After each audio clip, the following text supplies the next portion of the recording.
We've heard many emotional accounts of the day from survivors and eyewitnesses, and of course, there will be more to come.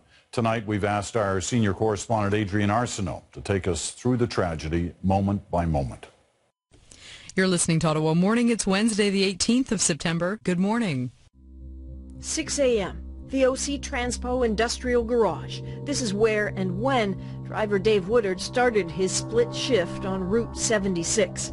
Only supposed to work for a few hours this morning and start back later in the day.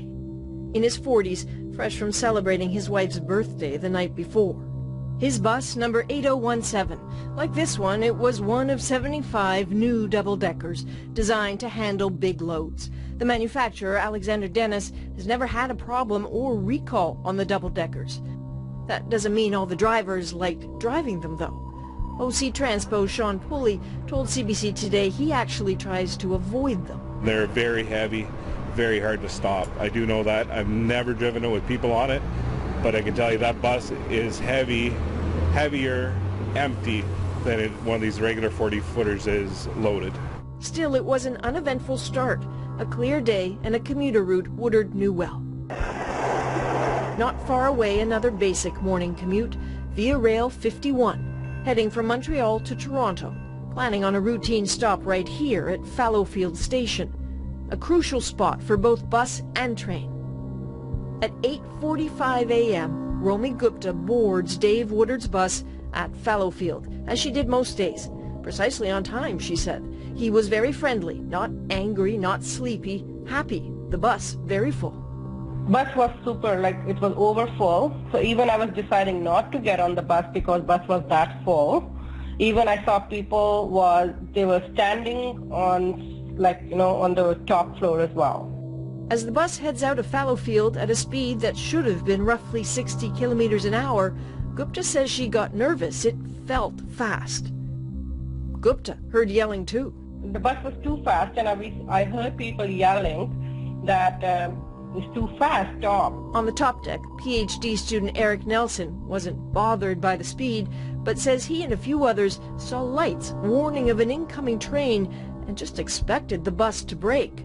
Only it didn't.